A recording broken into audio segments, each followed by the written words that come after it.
wabarakatuh. Kami dari kelompok 5 mata kuliah pendidikan agama Islam.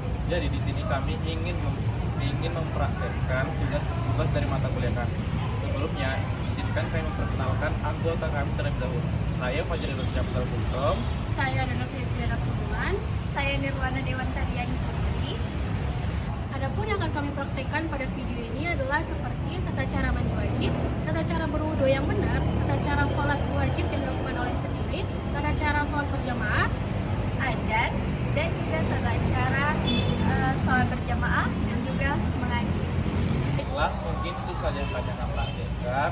Cukup sekian dari kami. Sekian dan terima kasih. Billahi taufiq wal hidayah. Wassalamualaikum warahmatullahi wabarakatuh.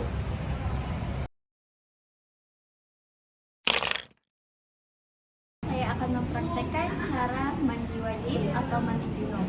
Mandi wajib ini adalah untuk menghilangkan hadas besar dan hadas kecil dari najis-najis yang ada di tubuh kita. Pertama, kita membaca niatnya. Bismillahirrahmanirrahim. Nawaitu ghusla lirafil hadasi akbari fardhon lillahi ta'ala. Terlebih dahulu sebelum kita mandi wajib, baiknya kita membaca bismillah. Dan yang kedua, mencuci tangan kita terlebih dahulu hingga bersih sebanyak 3 kali. Lalu membersihkan alat kelamin kita, memakai tangan kiri kita 3 kali sampai menurut kita itu bersih. Lalu setelah kita membersihkan alat kelamin kita cuci tangan kita yang untuk membersihkan alat kelamin kita, yaitu tangan sebelah kiri dan juga tangan sebelah kanan sebanyak 3 kali. Lalu ada sunahnya, setelah mencuci kelamin kita lebih bisa mengambil wudhu seperti kita ngambil wudhu sholat. Nah, ini sunnah, dikerjakan berpahala dan tidak dikerjakan tidak berdosa. Selanjutnya, mengguyur kepala kita sebanyak 3 kali terlebih dahulu, sambil kita usap-usap, kita helai-helai ini rambut agar airnya itu sampai ke ubun-ubun kita, sampai ke kulit kepala kita. Nah, selanjutnya mengguyur semua bagian tubuh melalui pertama bagian kanan kita sebanyak 3 kali. Selanjutnya bagian kiri kita sebanyak 3 kali juga. Setelah tubuh kita basah, jangan tak lupa kita juga harus memperhatikan siku-siku atau sela-sela tubuh kita seperti sela-sela jari, siku, dan lutut kita. Nah, dan juga tidak lupa dengan ketiak kita juga kita harus membersihkannya, dimulai dari kanan dan kiri kita. Nah, ada hal yang perlu kita perhatikan. Yang pertama, pastikan air mengalir ke seluruh tubuh tanpa terhalang sesuatu seperti kotoran dan minyak tebal yang ada di tubuh kita. Yang kedua, yaitu mandi wajib harus dilakukan dengan bersih agar sah untuk melaksanakan ibadah seperti sholat. Dan jika sudah selesai mandi wajib, cukup untuk mensucikan diri kita dari hadas besar, dan seseorang boleh melanjutkan ibadah. Jika sudah selesai, Jika sudah selesai mandi wajib ini, cukup untuk mensucikan diri dari hadas besar, dan seseorang boleh melanjutkan ibadah seperti sholat, membaca Al-Quran, dan lain sebagainya. Baiklah, di sini saya akan menjelaskan bagaimana sih tata cara berwudu yang baik dan benar. Nah, sebelumnya kita bahas dulu mengenai berwudu.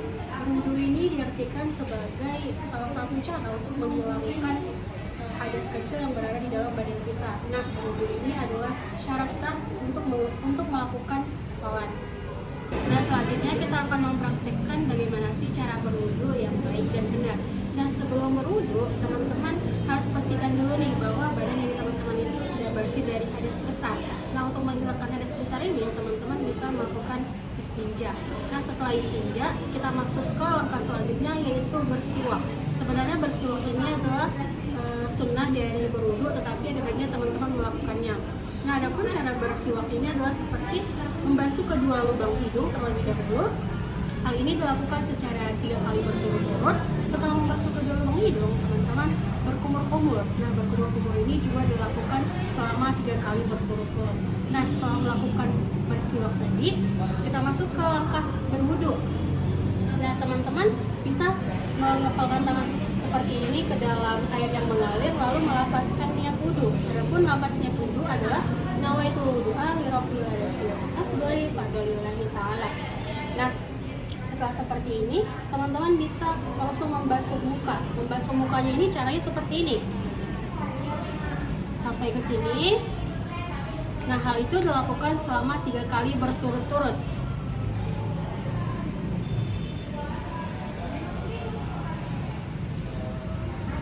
Nah, setelah membasuh muka selama 3 kali berturut-turut tadi, langkah selanjutnya adalah membasuh tangan dari ujung telapak tangan sampai dengan siku. Hal ini juga dilakukan selama 3 kali berturut-turut. Nah, caranya itu seperti ini.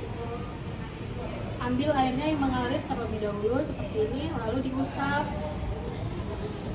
Kembalikan lagi ke atas. Nah, hal ini dilakukan selama 3 kali berturut-turut. Nah, cara ini juga dilakukan dengan yang sama seperti pada tangan kiri. Nah, langkah ketiga adalah dengan membasuh kepala rambut seperti ini dari ujung sini sampai dengan ke sini. Nah, hal ini juga dilakukan selama 3 kali berturut-turut. Nah, teman-teman bisa melakukannya dengan cara seperti ini. Ambil airnya terlebih dahulu, lalu dingginkan. Nah, setelah itu kita masuk ke langkah selanjutnya, yaitu membasuh telinga. Nah, membasuh telinga ini dilakukan juga dengan 3 kali berturut-turut. Nah, caranya itu seperti ini. Ambil air, lalu dimasukkan ke dalam lubang kuping seperti ini. Dilakukan secara memutar seperti ini. Lalu ambil airnya lagi, lalu digosok lagi seperti ini. Lalu diambil lagi, lalu digosok. Nah, hal ini dilakukan selama 3 kali berturut-turut. Nah, langkah selanjutnya adalah dengan membasuh kaki. Nah, membasuh kaki ini juga dilakukan selama 3 kali berturut-turut. Nah, caranya itu seperti ini. Kita lakukan dengan kaki kanan terlebih dahulu, yaitu membasuh kaki dari ujung seperti ini, digosok sampai ke sini. Dilakukan selama 3 kali berturut-turut. Nah, hal ini juga kita lakukan pada kaki sebelah kiri selama 3 kali berturut-turut. Nah, seperti itu teman-teman cara berwudu yang baik dan benar. Nah, selanjutnya adalah membaca niat setelah wudu. Adapun lafaz setelah berwudu adalah seperti berikut. Teman-teman bisa seperti ini. Lalu melafazkan doa setelah wudu, yaitu asyhadu an la ilaha illallah wahdahu la syarikalah wa asyhadu anna muhammadan abduhu wa rasuluh. Allahumma ja'alni minat tawwabina wa ja'alni minat tahirina wa ja'alni min ibadillah as-salihin. Nah, teman-teman, ada beberapa hal yang perlu untuk kita perhatikan setelah kita melakukan wudu, karena ada beberapa kegiatan yang dapat membatalkan wudu kita, yaitu yang pertama adalah keluarnya cairan atau air mani dari kemaluan. Yang kedua, hilangnya akal seperti mabuk, pingsan, gila, dan tidur nyenyak. Yang ketiga adalah tersentuhnya kulit kita dengan kulit laki-laki atau laki-laki dengan perempuan yang bukan muhrimnya. Yang ketiga adalah kita memegang kemaluan kita dengan telapak tangan kita tanpa adanya alas dari tangan kita tersebut. Warahmatullahi wabarakatuh. Jadi di sini saya Fajar Edward Syafradul Kamu. Jadi di sini saya akan menjelaskan beberapa definisi tentang azan, syarat-syaratnya azan, dan tata caranya azan. Baiklah, jadi di sini saya akan menjelaskan apa sih itu azan. Nah, jadi azan itu merupakan panggilan untuk umat kita, umat muslim, untuk memenuhi panggilan sholat dari sholat yang 5 waktu. Nah, sedangkan iqamah itu merupakan panggilan ataupun seruan yang dimana suara ini tandanya akan dimulai sholat tersebut. Nah, jadi adapun syarat dikumandangkannya azan yang pertama itu telah masuk waktu sholat. Yang kedua ialah niat azan. Yang ketiga dikumandangkan dengan bahasa Arab. Yang keempat ini adalah diucapkan sesuai urutan. Jadi ketika kita azan, kita tidak boleh membolak-balikan ataupun kita tidak membaca azan sesuai urutannya yang telah disesuaikan. Nah, yang kelima itu adalah lafaz diucapkan bersambung tanpa jeda berbicara. Jadi lafaz ini bisa jeda ketika si muadzinnya itu bersin. Nah, yang selanjutnya ialah tidak ada kata yang mengubah makna lafaz. Jadi ketika kita melafazkan azan, kita tidak boleh mengubah azan tersebut dalam bahasa lain. Seperti kita menerjemahkan dalam bahasa Indonesia, itu tidak boleh terjadi. Nah, yang selanjutnya ialah syarat muadzin. Yang pertama syarat orang-orang yang mengumandangkan azan dan iqamah itu, yang pertama ialah orang itu muslim, yang kedua orang itu berakal sehat, dan yang ketiga ini wajib. Yang tiga itu adalah yaitu muadzin tersebut adalah laki-laki. Yang keempat ialah disunnahkan berwudu. Dan selanjutnya ialah suaranya bagus dan lantang. Azan sebaiknya dikumandangkan di tempat yang tinggi, disunnahkan berdiri menghadap kiblat, dan muadzin meletakkan jari telunjuk di telinganya. Nah, baiklah, berikut adalah tata cara pelaksanaan azan.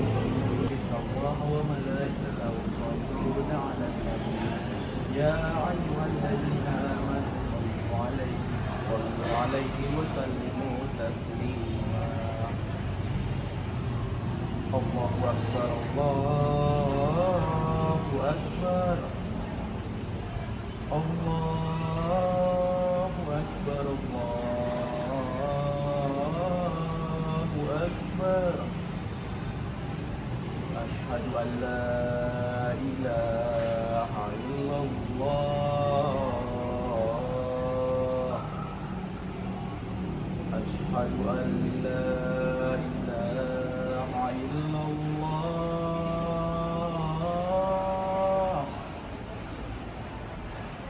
أشهد أن محمد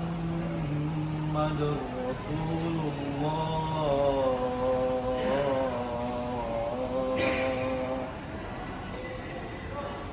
أشهد أن محمد رسول الله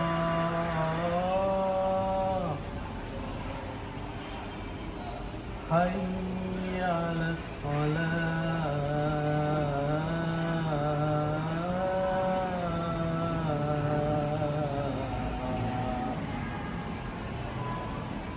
حي على الصلاة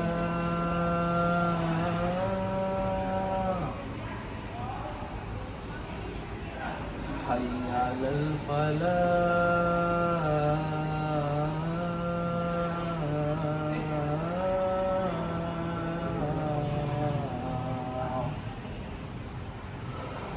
حي على الفلاح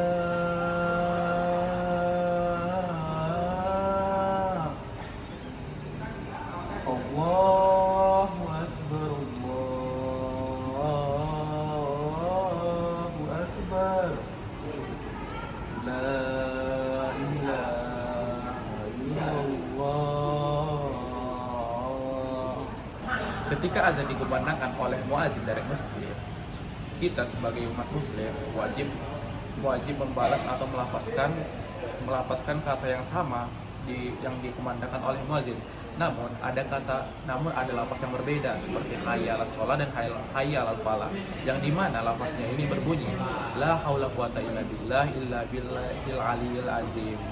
Ketika azannya di waktu subuh, ada kata-kata yang berbeda yang dilafazkan oleh muadzin, yakni setelah lafaz hayya 'alal falah dan sebelum lafaz Allahu Akbar. Nah, yang dimana lafaznya itu ialah as-salatu khairum minan naum, yang dimana lafaz ini dilafazkan dua kali. Nah, setelah yang bagi umat yang mendengar menjawab shadaqata wa barakta wa ana wa ala zalika minasyahidin. Nah, setelah azan selesai, dilanjutkanlah dengan kegiatan iqamah, di mana iqamah itu ialah seruan untuk tandanya dimulainya sholat berjamaah di dalam masjid. Nah, untuk bacaan iqamah sama dengan azan, namun setelah hayya 'alal falah dan sebelum Allahu Akbar yang terakhir, yang dimana lafaznya ialah qad qamatis shalah, yang dimana jawaban jawabannya ketika lafaz tersebut ialah aqamallahu adamaha aqamallahu adamaha waj'alni minas solihi ahliha. Nah, doa setelah azan yakni ialah Allahumma rabb haji Daudin Ammah wa salatul qa'imah ati sayyidina Muhammad danil wasilatul fadilah wa syarahu wa darajatal aliyat rafi'ah wa basqo mahmudul ladzi wa adda innaka la tukhliful mi'ad. Nah, selanjutnya ialah doa setelah iqamah yang dimana lafaznya ialah Allahumma rabb haji da'wati tammah wa salatil qa'imah sholli wa sallim wa sayyidina Muhammadin wa atihi sulahu yaumal qiyamah. Nah, tadi merupakan nafas yang diwajibkan ketika kita selesai mendengar iqamah. Nah, ini sekian penjelasan dari saya tentang adanya iqamah. Apabila ada kata yang salah, saya mohon maaf. Kepada Allah saya meminta ampun. Billahi taufiq wal hidayah. Wassalamualaikum warahmatullahi wabarakatuh. Di sini kami akan mempraktekkan bagaimana sih tata cara sholat subuh yang baik dan benar. Nah, sebelum melakukan sholat, teman-teman harus melafazkan niat terlebih dahulu. Sholli fardhu subuhi ra'ataini mustaqbilal qiblati ada lillahi ta'ala. Nah, setelah melafazkan niat, setelah itu teman-teman harus berdiri tegak. Nah, setelah berdiri tegak, selanjutnya teman-teman mengangkat kedua tangan ke atas, lalu melafazkan Allahu Akbar. Allahu Akbar. Nah, setelah melafazkan Allahu Akbar, setelah itu adalah melafazkan doa iftitah. Allahu Akbar kabira walhamdulillahi katsira wa subhanallahi bukratan wa asila. Inni wajjahtu wajhiya lilladzi fatara as-samawati wal ardh hanifan musliman wa ma ana minal musyrikin. Inna sholati wa nusuki wa mahyaya wa mamati lillahi rabbil alamin la syarika lahu wa bidzalika umirtu wa ana minal muslimin. Nah, setelah melafazkan doa iftitah tadi, selanjutnya adalah membaca surah Al-Fatihah. Bismillahirrahmanirrahim. Alhamdulillahi rabbil alamin. Ar-Rahmanir-Rahim. Maliki yaumiddin. Iyyaka na'budu wa iyyaka nasta'in. Ihdinas siratal mustaqim. Siratal ladzina an'amta 'alaihim ghairil maghdubi 'alaihim waladdallin. Nah, setelah melafazkan Al-Fatihah tadi, selanjutnya adalah membaca surah-surah pendek sebanyak 1 surah. Bismillahirrahmanirrahim. Qul huwallahu ahad, Allahus samad, lam yalid wa lam yulad wa lam yakul lahu kufuwan ahad. Nah, setelah itu langkah selanjutnya adalah dengan melakukan ruku. Nah, ruku ini dilakukan dengan badan posisi membungkuk, yang dimana kedua tangan memegang lutut, siku direnggangkan dari lambung, tekuk sejajar dengan punggung sampai dengan posisi badan membentuk sudut siku-siku, dan pandangan difokuskan ke tempat sujud kita. Allahu akbar. Subhana rabbiyal azim wa bihamdihi. Subhana rabbiyal azim wa bihamdihi. Subhana rabbiyal azim wa bihamdihi.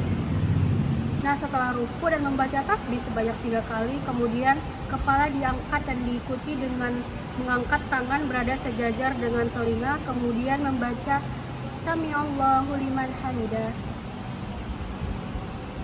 Sami'allahu liman hamidah.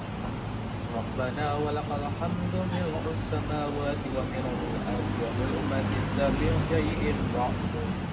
Nah, setelah i'tidal tadi, selanjutnya adalah melakukan sujud, yaitu dengan kedua lutut, telapak tangan, dahi, dan hidung menempel ke sajadah. Telapak kaki berdiri di atas perut, kemudian kemudian pinggul lebih tinggi dari kepala dan siku direnggangkan dari lambung. Kemudian membaca Subhana rabbiyal a'la wa bihamdi.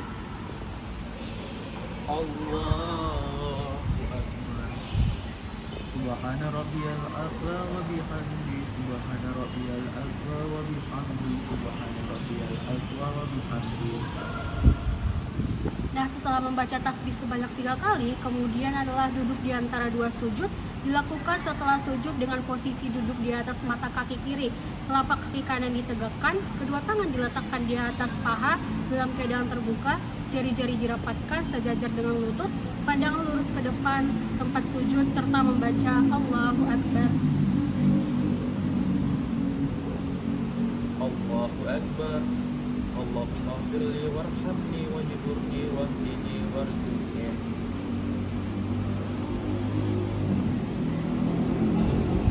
Setelah itu, kepala ditundukkan kembali untuk melakukan sujud yang kedua kalinya, seperti sujud yang dilakukan yang pertama tadi dengan membaca Allahu Akbar dan membaca tasbih sebanyak 3 kali lagi.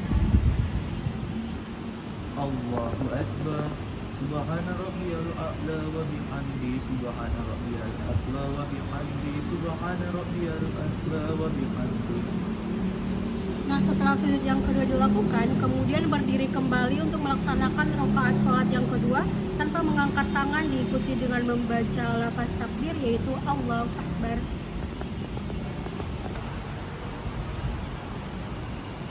Nah, setelah sujud yang kedua ini dilakukan, kemudian berdiri kembali untuk melaksanakan rakaat yang kedua tanpa mengangkat tangan, diikuti dengan membaca lafaz takbir yaitu Allahu Akbar.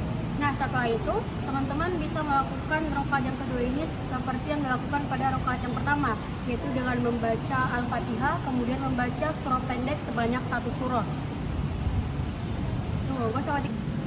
Nah, setelah teman-teman melakukan ruku dan pada iktidal pada rakaat yang kedua, teman-teman membaca doa qunut, yaitu dilafazkan dengan membaca Allahumma dini fiman hadait wa afini fiman afait wa tawallana fiman tawallait wa barik lana fima aqtait wa qini bi rahmatika syarra ma qadait fa innaka taqdi wa la yuqda 'alaika wa innahu la yuzillu man walait wa la yu'izzu man 'adait tabarakta rabbana wa ta'alait walakal hamdu laka ma qadait astaghfirullah wa atubu ilaik wa sallallahu ala sayyidina Muhammadin nabiyil ummi wa ala alihi wa sahbihi wa sallam. Nah, setelah membaca doa qunut, teman-teman kembali sujud seperti yang dilakukan pada rakaat yang pertama tadi.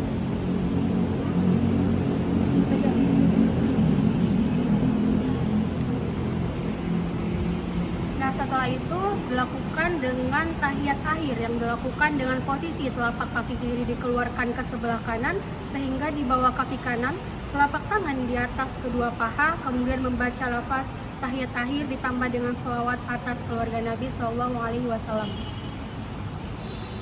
At-tahiyatul salawatul thayyibatul lillah. Assalamu alayka ayyuhan nabiy wa rahmatullahi wa barakatuh.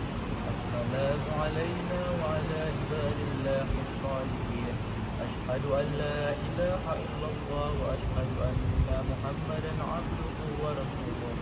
Allahumma salli ala Muhammad wa ala ali Muhammad kama sallaita ala Ibrahim wa ala ali Ibrahim wa barik ala Muhammad wa ala ali Muhammad kama barakta ala Ibrahim wa ala ali Ibrahim fil alamin innaka Hamidum Majid.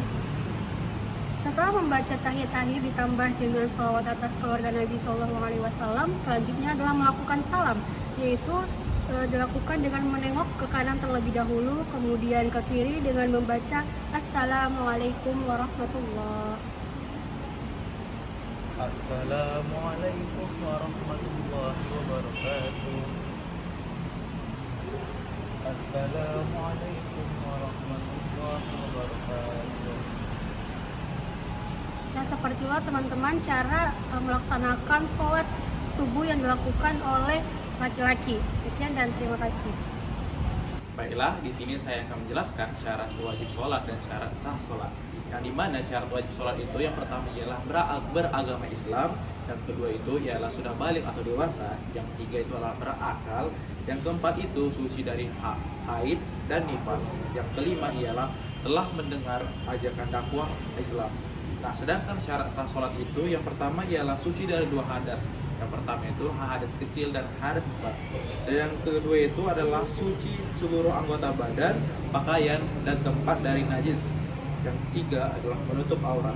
Nah, bagi laki-laki auratnya antara pusat dan hingga lutut, sedangkan wanita itu seluruh anggota badannya kecuali muka dan kedua telapak tangan. Nah, yang selanjutnya ialah masuk waktu yang telah ditentukan untuk masing-masing sholat. Yang kelima ialah menghadap kiblat. Yang keenam adalah mengetahui mana yang fardu dan mana yang sunnah. Yang terakhir adalah menjauhi perkara-perkara yang membatalkan sholat. Nah, baik sekian dari saya, terima kasih. Selanjutnya yaitu rukun sholat. Rukun sholat terdiri dari 13, yaitu niat untuk sholat, berdiri bagi yang mampu, sedangkan yang tidak mampu boleh duduk berbaring. Yang ketiga yaitu takbiratul ihram, yaitu takbir pembuka semua kegiatan sholat. Yang keempat membaca Al-Fatihah pada tiap-tiap rakaat dengan baik. Yang keenam rukuk dengan tumaninah atau diam sebentar, yaitu meratakan punggung dan leher sampai membentuk sudut siku-siku dengan posisi kedua tangan memegang lutut. Yang ketujuh yaitu ibtidal diiringi tumaninah, yaitu bangun dari rukuk. Yang ke-8 yaitu sujud 2 kali dengan tumaninah, yaitu meletakkan kedua lutut, tangan, dahi, dan hidung di atas sajadah, sementara telapak kaki berdiri di atas perut jari-jari kaki. Nah, yang ke-9 yaitu duduk di antara 2 sujud dengan tumaninah dengan cara duduk iftirasi. Yang ke-10 duduk tasyahud akhir. Yang ke-11 membaca tasyahud akhir. Yang ke-11 membaca salawat atas Nabi pada tasyahud akhir. Yang ke-12 melakukan salam yang pertama. Yang terakhir yaitu tartib, yaitu berurutan mengerjakan rukun-rukun tersebut. Nah, ada juga beberapa hal yang dapat membatalkan sholat kita, yaitu yang pertama adalah keluarnya hadas besar maupun hadas kecil. Yang kedua, terkena najis yang tidak dimaafkan. Najis yang dimaksud di sini adalah seperti kotoran hewan, membuang angin maupun buang air kecil. Yang ketiga, terbukanya aurat seperti perempuan, yaitu kelihatannya pergelangan tangan. Yang keempat, mengubah niat, misalnya ketika kita ingin memutuskan sholat. Yang kelima, bergerak berturut-turut selama 3 kali, misalnya seperti melangkah atau berjalan. Yang keenam, berkata-kata dengan sengaja maupun dengan satu huruf yang memberikan sebuah pengertian. Yang ketujuh, menambah rukun sholat yang berupa perbuatan seperti ruku dan sujud. Yang kedelapan, tertawa terbahak-bahak. Yang kesembilan, mendahului imam 2 rukun. Yang ke-10 murtad atau keluar dari Islam. Dan yang terakhir adalah membelakangi kiblat. Oke, selanjutnya di sini saya akan menjelaskan tentang sholat berjamaah. Sebelumnya saya akan menjelaskan arti sholat jamaah, yaitu sholat berjamaah adalah sholat yang dikerjakan bersama-sama, sekurang-kurangnya terdiri dari 2 orang, yaitu imam dan makmum. Hukumnya sunnah muakkad, dan cara mengerjakannya ialah imam berdiri di depan dan makmum di belakang, dan harus mengikuti perbuatan imam. Yang kedua yaitu sholat-sholat yang disunahkan berjamaah. Yang pertama sholat fardu 5 waktu, sholat 2 hari raya, sholat tarawih dan witir dalam bulan Ramadan, sholat minta hujan, sholat gerhana matahari dan bulan, dan yang terakhir yaitu sholat jenazah. Yang ketiga yaitu ketentuan imam sholat berjamaah. Yang pertama, Islam berakal dan balik.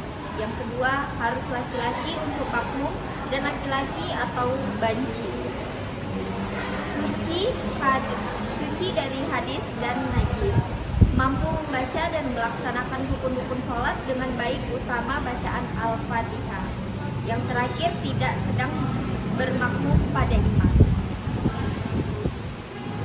Yang keempat yaitu ketentuan bagi makmum. Yang pertama, bersengaja atau niat mengikuti imam. Yang kedua, mengetahui segala yang dikerjakan imam. Yang ketiga, tidak terdapat dinding penghalang antara imam dan makmum yang tidak bisa dilalui menuju imam. Yang keempat, tidak mendahului imam dalam takbiratul ihram, dan tidak mendahului imam atau terlambat 2 rukun pilih perbuatan. Yang kelima yaitu bertempat tidak lebih maju daripada tempat imam. Harus sesuai antara tata cara sholat makmum dengan sholat imam. Jarak antara imam dan makmum. Macam-macam makmum. Yang pertama, makmum muwafiq, yaitu makmum yang mendapatkan kesempatan yang cukup untuk membaca Fatihah bersama imam, atau makmum yang mengikuti imam mulai dari awal sholat berjamaah. Yang kedua yaitu makmum masbuk, yaitu ialah makmum yang tidak mendapatkan kesempatan yang cukup untuk membaca Al-Fatihah bersama imam. Dalam hal ini dapat beberapa ketentuan. Yang pertama, jika ia mendapati imam ruku, lalu setelah takbiratul ihram ia langsung mengikuti imam ruku dengan mendapatkan kesempatan tumaninah bersama imam, maka sempurnalah 1 rakaat baginya sekalipun ia tidak membaca Al-Fatihah. Yang kedua yaitu jika ia mendapati imam bangkit dari ruku sementara ia baru ruku, maka ia tidak mendapatkan 1 rakaat bersama imam dan ia harus mengulangi 1 rakaat itu setelah imam salat. Yang ketiga, jika ia mendapati imam pada akhir sholat, maka hendaklah ia langsung takbiratul ihram terus duduk mengikuti imam agar ia mendapatkan fadilah sholat berjamaah. Yang keenam yaitu halangan sholat berjamaah. Yang pertama, hujan lebat sehingga sulit menghadiri sholat berjamaah di masjid. Yang kedua, terjadi angin kencang atau badai. Yang ketiga, sakit. Yang keempat, karena sangat lapar dan haus sementara makanan telah dihidangkan. Yang kelima yaitu sehabis makan makanan yang bau tidak sedap atau busuk sehingga akan mengganggu jamaah yang lain. Yang keenam, karena halangan lain yang membawa kesulitan untuk menjalankan sholat berjamaah. Di sini kami mengambil contoh dari sholat berjamaah yaitu sholat Jumat. Nah, arti sholat Jumat. Sholat Jumat yaitu sholat 2 rakaat yang dilaksanakan sesudah 2 khutbah pada hari Jumat di waktu zuhur. Hukumnya fardhu ain bagi tiap-tiap muslim, mukallaf, laki-laki, sehat dan bermukmin. Yang kedua yaitu syarat-syarat bagi sholat Jumat. Yang pertama, Islam, balik dewasa, berakal, orang gila tidak wajib sholat Jumat. Laki-laki, sehat badan, menetap, atau orang yang berpergian tidak wajib sholat Jumat. Yang ketiga yaitu syarat-syarat sahnya sholat Jumat. Tempat sholat sudah pasti dan tertentu. Jumlah orang yang berjamaah sekurang-kurangnya 40 orang laki-laki. Pelaksananya pada waktu zuhur dan didahului dengan 2 khutbah. Yang keempat yaitu rukun khutbah. Membaca Alhamdulillah, membaca sholawat atas Nabi Muhammad SAW dalam 2 khutbah, berwasiat dengan takwa kepada Allah, membaca ayat Al-Quran dalam salah satu khutbah, memohon ampun bagi sekalian mukmin pada khutbah yang kedua. Nah, yang terakhir yaitu mendoakan kaum muslimin. Yang kelima, syarat-syarat khutbah. Khutbah dapat didengar oleh 40 orang ahli jamaah. Khutbah pertama dengan khutbah kedua dilakukan berturut-turut. Khatib menutup aurat, suci dari hadis dan najis. Khutbah baru dimulai setelah tergelincir matahari. Khatib hendaklah berdiri jika mampu. Hendaklah khatib duduk untuk berhenti sebentar di antara kedua khutbah. Yang keenam yaitu sunat-sunat sebelum Jumat. Orang yang menghadiri sholat Jumat disunatkan mandi untuk sholat Jumat, memakai pakaian putih dan bersih, memotong kuku dengan bersih, memakai wangi-wangian, memperbanyak membaca ayat-ayat Al-Quran dan doa zikir, tenang sewaktu khutbah dibaca. Nah, baiklah, di sini kami akan mempraktekkan niat sholat Jumat yang akan dibawakan oleh teman saya. Bismillahirrahmanirrahim. Sholli fardhu jumati rakaatain mustaqbilal qiblati makmuman lillahi ta'ala.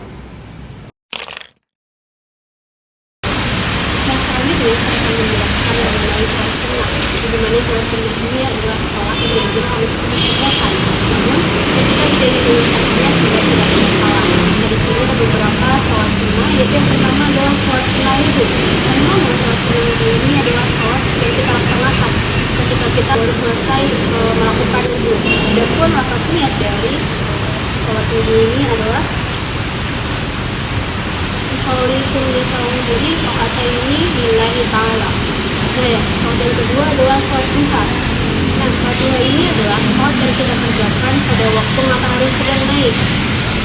Nah, adapun rakaat dari sholat duha ini adalah sebanyak 2 rakaat.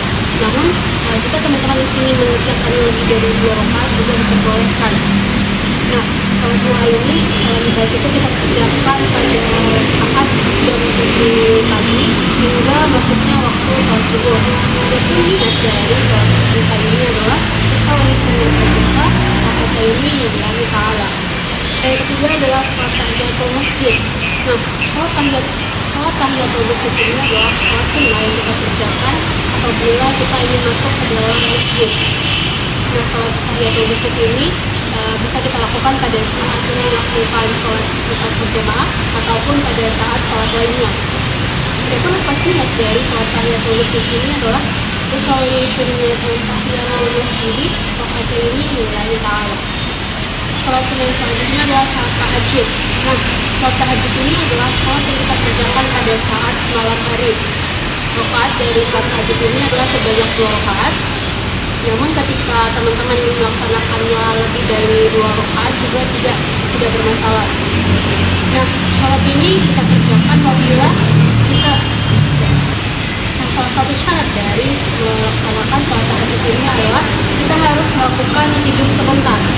Nah, ketika teman-teman melakukan sholat tahajud tetapi teman-teman belum tidur sama sekali, nah itu tidak dikategorikan sebagai sholat tahajud, tapi itu dikategorikan sebagai sholat sunnah malamnya, misalnya seperti sholat witir dan lain-lainnya. Nah, sholat tahajud ini dapat kita kerjakan waktunya itu ketika sudah sholat isya sampai ingin masuknya waktu sholat subuh. Nah, adapun apa sih dari sholat tahajud ini adalah usolli sunnatal tahajud raka'ataini lillahi ta'ala. Ini adalah sholat istikharah. Nah, sholat istikharah ini adalah sholat sunnah yang dilakukan sebanyak 2 rakaat. Nah, tujuan dari dilakukannya sholat istikharah ini adalah untuk memohon kepada Allah Subhanahu wa Ta'ala untuk menentukan pilihan yang terbaik di antara dua hal yang ingin kita tentukan apakah itu baik atau buruk kepada kita. Misalnya ketika teman-teman ingin melakukan sebuah pekerjaan atau mempunyai cita-cita dan teman-teman bingung untuk memilih kedua hal tersebut. Nah, untuk menentukan pilihan yang terbaik di antara dua ketentuan itu, maka teman-teman bisa melakukan sholat istikharah ini untuk mendapat pertolongan dari Allah Subhanahu wa Ta'ala. Nah, adapun apa sih niat dari sholat istikharah ini adalah usolli sunnatal istikharati raka'ataini lillahi ta'ala. Nah, yang selanjutnya adalah sholat sunnah taubat. Nah, sholat sunnah taubat ini adalah sholat yang kita lakukan setelah seseorang melakukan dosa atau merasa berbuat dosa lalu bertobat kepada Allah Subhanahu wa Ta'ala. Nah, bertobat di sini maksudnya adalah ketika seseorang melakukan dosa tersebut mempunyai rasa penyesalan atas perbuatan yang dia lakukan tadi. Nah, adapun apa sih niat dari sholat taubat ini adalah usolli sunnatal taubati raka'ataini lillahi ta'ala. Nah, yang selanjutnya adalah sholat sunnah hajat. Sholat sunnah hajat ini adalah sholat sunnah yang kita kerjakan apabila kita mempunyai hajat untuk mendapatkan sesuatu hal yang dimana kita ingin sesuatu yang kita inginkan tersebut itu diperkenalkan oleh Allah Subhanahu wa Ta'ala. Nah, sholat sunnah hajat ini itu dikerjakan sebanyak 2 rakaat. Setelah melakukan sholat 2 rakaat tadi, selanjutnya kita memohon kepada Allah Subhanahu wa Ta'ala tentang sesuatu yang kita inginkan tadi. Nah, adapun lokasi dari sholat sunnah hajat ini adalah usolli sunnatal hajati raka'ataini lillahi ta'ala. Sholat tarawih adalah sholat malam yang dikerjakan pada bulan Ramadan. Nah, sholat ini itu adalah sunnah keempat, boleh dikerjakan sendiri, tetapi lebih baik itu dikerjakan secara berjamaah. Nah, sholat tarawih ini dikerjakan setelah kita melakukan sholat isya sampai datangnya waktu fajar. Nah, bilangan dari sholat sunnah tarawih ini adalah sebanyak 8 rakaat sampai dengan 20 rakaat. Nah, adapun nafasnya dari sholat sunnah tarawih ini adalah usolli sunnatal tarawih raka'ataini makmuman lillahi ta'ala, apabila kita sebagai seorang makmum. Tapi jika kita mengerjakan secara sendiri, maka nafas niatnya adalah usolli sunnatal tarawih raka'ataini lillahi ta'ala. yang selanjutnya adalah sholat sunnah witir, yaitu sholat sunnah yang dikerjakan sebanyak 2 rakaat, yaitu ketika sesudah sholat isya sampai dengan terbitnya azan. Nah, biasanya sholat witir ini itu kita kerjakan setelah kita melakukan sholat tarawih. Nah, adapun lepas niat dari sholat witir ini adalah usolli sunnatan witir rokaataini lillahi ta'ala. Nah, itu beberapa contoh dari sholat sunnah yang saya ambil. Sebelumnya itu masih banyak lagi sholat sunnah, tapi di sini tidak saya jelaskan. Nah, sekian penjelasan dari saya. Assalamualaikum warahmatullahi wabarakatuh. Assalamualaikum warahmatullahi wabarakatuh. Jadi di sini saya akan menjelaskan pengertian sholat jenazah, rukun sholat jenazah, tata cara dan serta penjelasan lainnya tentang dari ruang lingkup tentang sholat jenazah. Nah, sholat jenazah merupakan sholat yang dilaksanakan dengan 4 takbir tanpa ruku, tidak sujud duduk di antara sajadah dan tanpa tahiyat awal dan tasyahud akhir. Nah, sholat ini merupakan salah satu kewajiban terhadap seorang yang telah meninggal dunia dan hukumnya adalah fardu kifayah, yang mana fardu yang bersifat kolektif. Nah, syarat-syarat sholat jenazah yang pertama ialah pelaksanaan sholat jenazah sama dengan sholat yang lain, yaitu harus menutup aurat, suci dari kotoran dan hadas, maupun dari hadas besar dan hadas kecil, cuci badan, pakaian dan tempatnya, serta menghadap kiblat.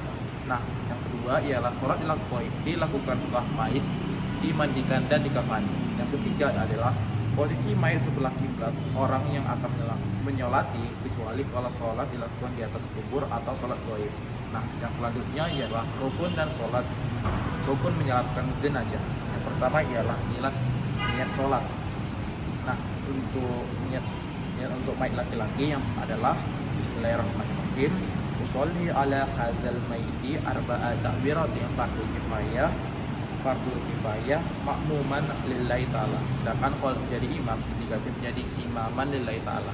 Nah, sedangkan untuk kalau perempuan Bismillahirrahmanirrahim, usolli ala hazihil maitati arba'a takbirati fardhu kifayati makmuman lillahi ta'ala. Nah, yang kedua ialah berdiri bagi yang mampu melakukannya. Yang ketiga ialah 4 kali takbir. Yang kelima adalah membaca surah Al-Fatihah setelah takbiratul ihram. Yang kelima adalah membaca surat kepada Nabi Muhammad SAW setelah takbir yang kedua. Yang selanjutnya ialah membaca doatul jenazah setelah takbir yang ketiga. Yang selanjutnya adalah membaca doatul jenazah dan orang yang menyolatinya setelah takbir yang keempat. Yang terakhirnya adalah salam. Nah, setelah tadi saya bacakan niat untuk sholat jenazah baik dari laki-laki maupun perempuan, yang selanjutnya ialah takbiratul ihram. Setelah niat dan takbir, nah di takbir pertama ini kita membaca Al-Fatihah.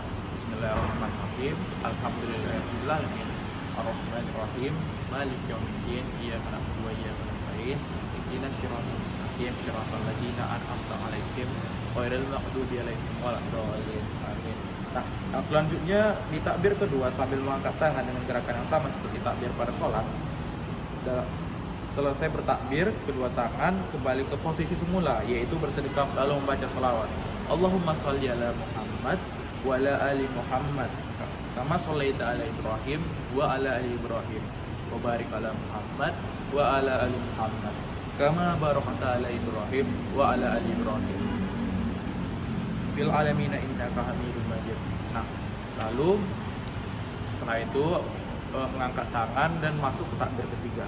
Nah, kemudian di takbir ketiga ini kita itu membacakan doa untuk mayit yang dimana doanya itu ialah Allahumma gfir lahu warhamhu wa'afini wa'fuanhu.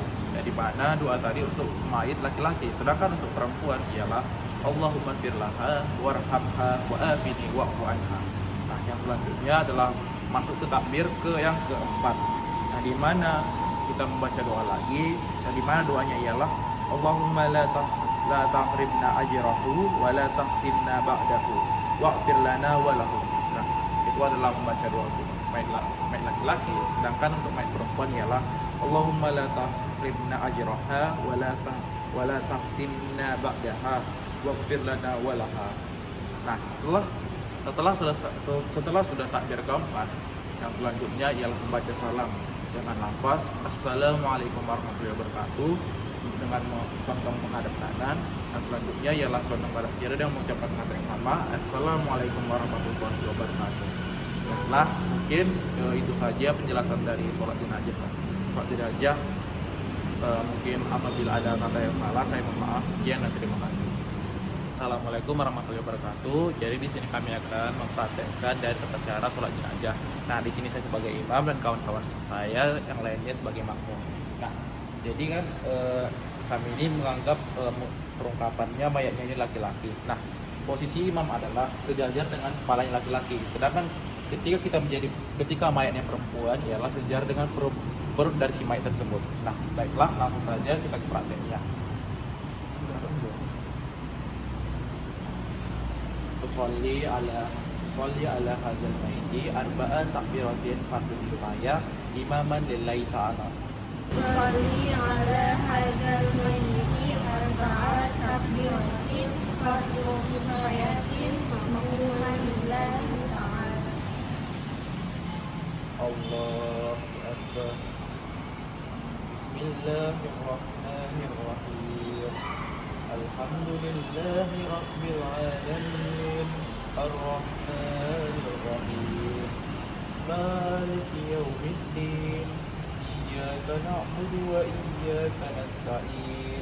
Ihdinas siratal mustaqim. Siratal ladzina an'amta 'alaihim ghairil maghdubi 'alaihim waladdallin. Amin. Allahu Akbar. Allahumma salli ala Muhammad wa ala ali Muhammad kama sallaita ala Ibrahim wa ala ali Ibrahim wa barik ala Muhammad wa ala ali Muhammad kama barakta ala Ibrahim wa ala ali Ibrahim fil alamin innaka Hamidum Majid. Allahu Akbar.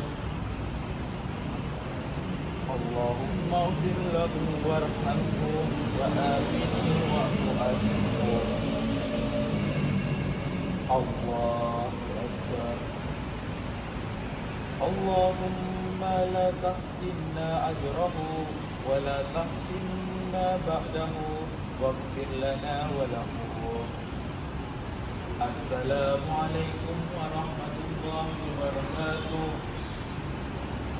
Assalamualaikum warahmatullahi wabarakatuh.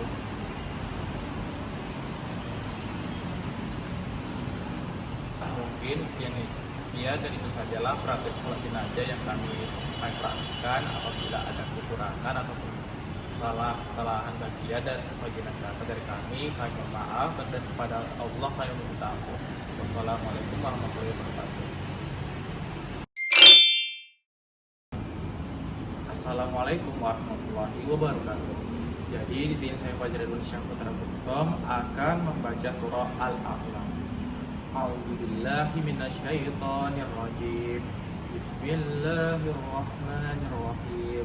Sabbih isma rabbikal a'la alladzi khalaqa fasawwa wallazi qaddara fahada wallazi akhrajal mar'a waja'alahu ghusa'an ahwa sanuqri'uka fala tansa illa ma syaa Allah innahu ya'lamul jahra wa ma yakhfa wa yunassiruka lil yusra fadzakkir inna nafa'atiz zikra sayadzakkaru man yahsa wa yatajannabuhal asqa alladzi yaslan narul kubra thumma la yamutu fiha wa la yahya qad aflaha man tazakka wa zakara isma rabbih fasalla bal tu'sirunal hayatad dunya wal akhiratu khairu wa abqa inna hadza la fi sufil ula suhufi Ibrahim wa Musa sadaqallahul azim.